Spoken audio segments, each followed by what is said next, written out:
भगवान को पाना सबसे सरल है। इस बात को समझाते हुए पूज्य स्वामी रामसुख दास जी कहते हैं, परमात्म तत्व की प्राप्ति के समान सुगम और जल्दी सिद्ध होने वाला कोई कार्य है ही नहीं, था नहीं, होगा नहीं और हो सकता नहीं। परिश्रम और देरी तो उस वस्तु की प्राप्ति में लगती है जो है नहीं अपितु बनाई जाए। जो स्वतः स्वाभाविक विद्यमान है उसकी प्राप्ति में परिश्रम और देरी कैसी। जैसे गंगा जी को पृथ्वी पर लाने में बहुत जोर पड़ा और अनेक पीढ़ियां खत्म हो गई, पर अब गंगा जी हैं ऐसा जानने में क्या जोर पड़ता है, क्या देरी लगती है। परंतु स्वयं की भूख लगन न हो तो यह सुगमता किस काम की। अगर स्वयं की लगन हो तो सब के सब मनुष्य सुगमता पूर्वक और तत्काल जीवन मुक्त हो सकते हैं। परमात्म तत्व की प्राप्ति, जीवन मुक्ति सबसे सुगम कैसे है, इस विषय को समझने की चेष्टा करें। प्रत्येक मनुष्य का यह अनुभव है कि मैं हूं। बचपन से लेकर आज तक शरीर सर्वथा बदल गया, पर मैं वही हूं और आगे वृद्धावस्था में शरीर बदलने पर भी मैं वही रहूंगा। शरीर बदलेगा पर मैं नहीं बदलूंगा। तात्पर्य है कि शरीर में परिवर्तन होने पर भी सत्ता में परिवर्तन नहीं होता। हम शरीर को छोड़कर दूसरी योनियों में भी जाएंगे तो भी सत्ता नहीं बदलेगी, अर्थात हम वही रहेंगे। अगर हम देवता बन जाएं तो भी हम वही रहेंगे, मनुष्य बन जाएं तो भी हम वही रहेंगे, पशु पक्षी बन जाएं तो भी हम वही रहेंगे, वृक्ष लता बन जाएं तो भी हम वही रहेंगे, भूत प्रेत पिशाच बन जाएं तो भी हम वही रहेंगे। स्थावर जंगम किसी भी योनि में जाएं, स्वयं की सत्ता निरंतर ज्यों की त्यों रहती है। जागृत, स्वप्न, सुषुप्ति तीनों अवस्थाओं में हम वही रहते हैं। सुषुप्ति से उठने पर हम कहते हैं कि मैं ऐसे सुख से सोया कि मेरे को कुछ भी पता नहीं था। परंतु मेरे को कुछ पता नहीं था इसका पता तो था ही। अतः सुषुप्ति में भी हमारी सत्ता सिद्ध होती है। सुषुप्ति की तरह ही प्रलय महाप्रलय होते हैं। प्रलय महाप्रलय में सब जीवों की सत्ता रहती है। जैसे सुषुप्ति में जागृत में आते हैं, ऐसे ही जीव प्रलय महाप्रलय से सर्ग महासर्ग में आते हैं। तात्पर्य है कि महासर्ग और महाप्रलय में, सर्ग और प्रलय में, जन्म और मृत्यु में स्वयं की सत्ता ज्यों की त्यों रहती है। वह चिन्मय सत्ता ही हमारा स्वरूप है। शरीर, इंद्रियां, मन, बुद्धि, अहम हमारा स्वरूप नहीं है, क्योंकि ये सब दृश्य हैं। शरीर बदलता है, मन बदलता है, बुद्धि बदलती है, भाव बदलते हैं, सिद्धांत बदलते हैं, मान्यता बदलती है, देश बदलता है, काल बदलता है, वस्तु बदलती है, व्यक्ति बदलता है, अवस्था बदलती है, परिस्थिति बदलती है, घटना बदलती है, सब कुछ बदलता है, पर सत्ता नहीं बदलती। सबका संयोग और वियोग होता है, पर सत्ता का संयोग और वियोग नहीं होता। जो बदलता है और जिसका संयोग वियोग होता है वह हमारा स्वरूप नहीं है। जो कभी नहीं बदलता और जिसका कभी वियोग नहीं होता वही हमारा स्वरूप है। मनुष्य का ढांचा और तरह का है और कुत्ते का ढांचा दूसरी तरह का है, पर सत्ता दोनों में एक ही है। वह सत्ता न तो स्त्री की है, न पुरुष की, न देवता है, न पशु पक्षी है, न भूत प्रेत है। ऐसे ही सत्ता न ज्ञानी है, न अज्ञानी है, न मूर्ख है, न विद्वान है, न निर्बल है, न बलवान है, न साधु है, न गृहस्थ है, न ब्राह्मण है, न शूद्र है, न हल्की है, न भारी है, न छोटी है, न बड़ी है, न सूक्ष्म, न स्थूल है। चाहे स्त्री हो, चाहे पुरुष हो, चाहे देवता हो, चाहे पशु, चाहे ज्ञानी हो, चाहे अज्ञानी, चाहे भूत प्रेत हो, चाहे कसाई हो, चाहे संत महात्मा हो, चाहे तत्वज्ञानी हो, चाहे भगवत प्रेमी हो, सत्ता सब में एक ही है। वह चिन्मय सत्ता न बदलती है, न मिटती है, न आती है, न जाती है। वह सत्ता हमारा स्वरूप है। बस इतनी ही बात है, इससे अतिरिक्त कोई बात नहीं है। शास्त्र में, वेद में, वेदांत में इससे बढ़िया बात क्या आती है? ब्रह्म की बात कहें तो वह भी सत्ता ही है। हमारे से गलती यही होती है कि उस सत्ता के साथ कुछ न कुछ मिला लेते हैं। अगर कुछ न मिलाएं तो जीवन मुक्त ही है, कुछ भी मिलाएंगे तो बंध जाएंगे। मैं स्त्री हूं तो बंध गए, मैं पुरुष हूं तो बंध गए, मैं बालक हूं तो बंध गए, मैं जवान हूं तो भी बंध गए, मैं बूढ़ा हूं तो बंध गए, मैं रोगी हूं तो बंधन में आ गए, मैं निरोग हूं तो भी बंधन में आ गए, मैं समझदार हूं तो बंध गए, मैं बेसमझ हूं तो भी बंध गए। चिन्मय सत्ता के साथ कुछ भी मिलाना बंधन है और कुछ भी न मिलाना मुक्ति है। चिन्मय सत्ता के सिवाय हमारा और कोई स्वरूप है ही नहीं। यही तत्व ज्ञान है। इसी को ब्रह्म ज्ञान कहते हैं। कोई भले ही 6 शास्त्र पढ़ ले, 18 पुराण पढ़ ले, 18 उपपुराण पढ़ ले, 4 वेद पढ़ ले, हजारों वर्षों तक पढ़ाई कर ले, पर इससे बढ़कर कोई बात मिलेगी नहीं। इससे बढ़कर कोई बात है ही नहीं, मिले कहां से? इसलिए संतों ने कहा है, बावर वेद विदुष बावरियो, पोथी पुस्तक फंदा, भोला नर माही उलझाना, उलट न देखे अंधा। प्रश्न हुआ कि स्वामी जी, जीवात्मा की सत्ता और परमात्मा की सत्ता दोनों एक हैं या अलग अलग? स्वामी जी ने कहा, सत्ता एक ही है, परंतु सत्ता में मैं को मिलाने से सत्ता में भेद दिखाई देने लग गया। कारण कि अहम से परिच्छिन्नता पैदा होती है और परिच्छिन्नता से संपूर्ण भेद पैदा होते हैं। वास्तविक सत्ता अहम रहित होने से अपरिच्छिन्न है। उस सत्ता में सबकी स्वतः स्वाभाविक स्थिति है, परंतु अहम की स्वीकृति के कारण उसका अनुभव नहीं हो रहा है। अहम को जीवित न रखना साधक का खास काम है। मैं ब्रह्म हूं, यह भाव अहम को जीवित रखता है। कारण कि मैं ब्रह्म नहीं हूं और ब्रह्म में मैं नहीं है। मैं में हूं को मिलाना और हूं को मैं में मिलाना चिद जड़ ग्रंथि है। यह मैं अर्थात अहम केवल माना हुआ है, वास्तव में है नहीं। इसलिए इसको जहां भी लगाएं वहीं प्रवेश कर जाता है। जड़ में प्रवेश करके कहता है कि मैं शरीर हूं, मैं धनवान हूं इत्यादि, तथा चेतन में प्रवेश करके कहता है कि मैं ब्रह्म हूं, मैं शुद्ध बुद्ध मुक्त आत्मा हूं आदि।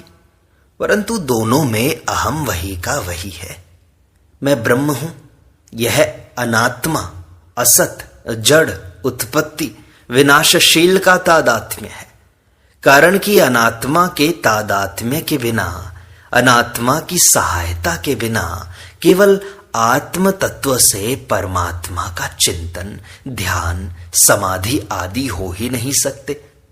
चिंतन ध्यान आदि करेंगे तो अनात्मा की पराधीनता स्वीकार करनी ही पड़ेगी, अनात्मा का आदर करना ही पड़ेगा। जिसकी सहायता लेंगे उसका त्याग भी कैसे होगा? और अनात्मा का त्याग किए बिना आत्म तत्व का अनुभव भी कैसे होगा? आत्म तत्व का अनुभव तो अनात्मा से असंग होने पर ही होगा।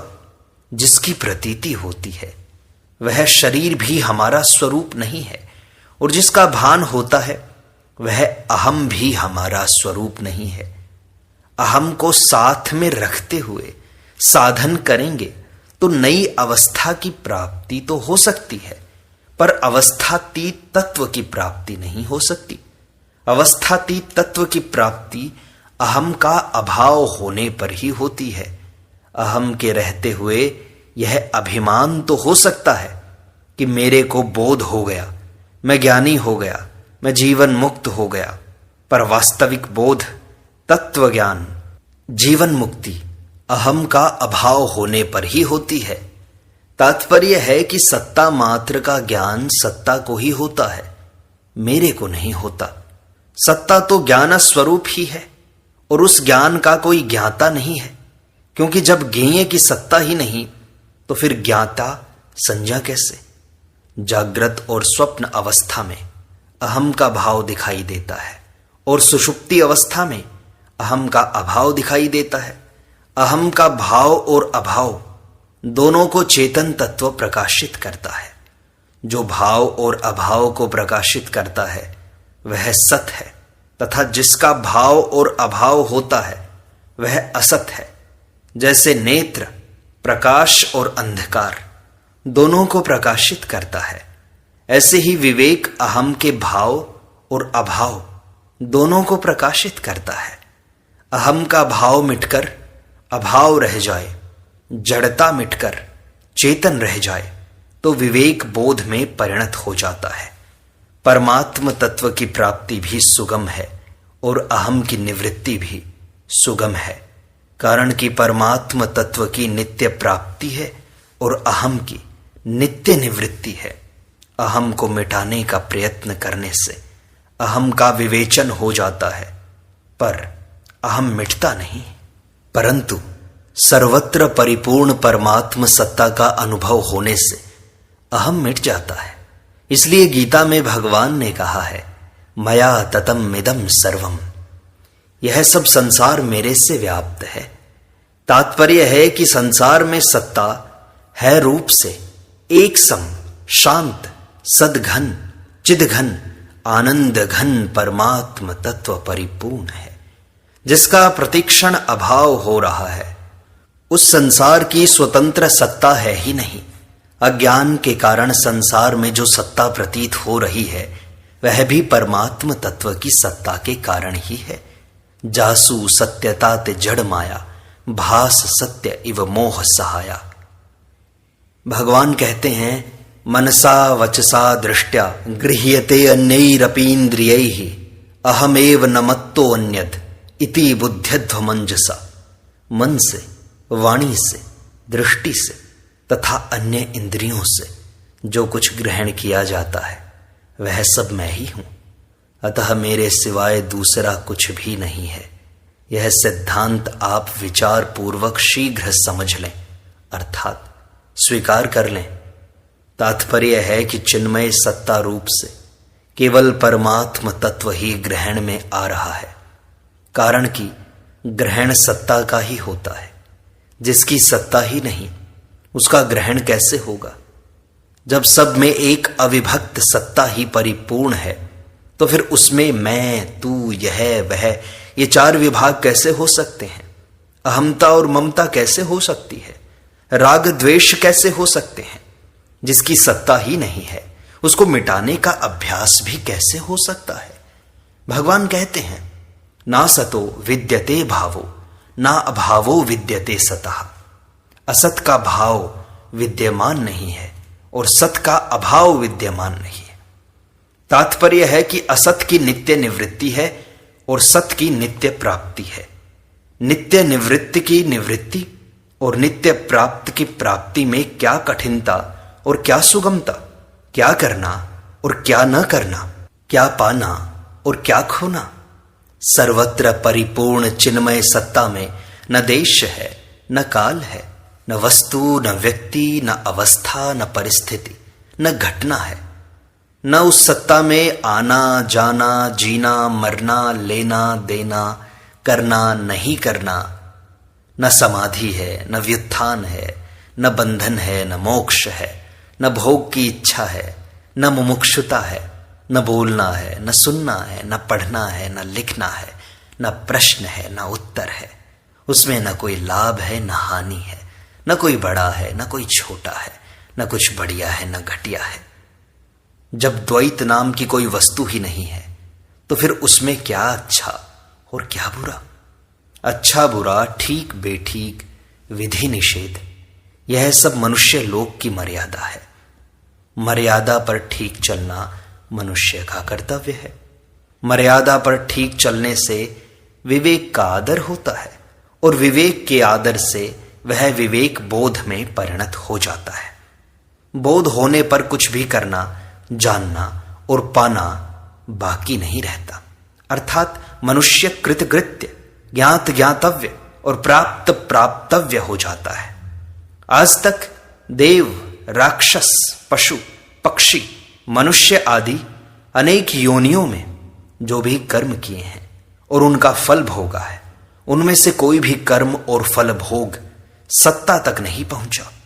आकाश में कभी सूर्य का प्रकाश फैल जाता है, कभी अंधेरा छा जाता है, कभी धुआं छा जाता है, कभी काले काले बादल छा जाते हैं, कभी बिजली चमकती है, कभी वर्षा होती है, कभी ओले गिरते हैं, कभी तरह तरह के शब्द होते हैं, गर्जना होती है, परंतु आकाश में कोई फर्क नहीं पड़ता।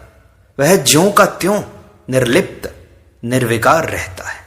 ऐसे ही सर्वत्र परिपूर्ण सत्ता में कभी महासर्ग और महाप्रलय होता है, कभी सर्ग और प्रलय होता है, कभी जन्म और मृत्यु होती है, कभी अकाल पड़ता है, कभी बाढ़ आती है, कभी भूचाल आता है, कभी घमासान युद्ध होता है, परंतु सत्ता में कोई फर्क नहीं पड़ता। कितनी ही उथल पुथल हो जाए पर सत्ता ज्यों की त्यों निर्लिप्त, निर्विकार रहती है। इसलिए गीता में आया है, समम सर्वेषु भूतेषु तिष्ठन्तम परमेश्वरम विनश्यत्सु अविनश्यन्तम यह पश्यति स पश्यति।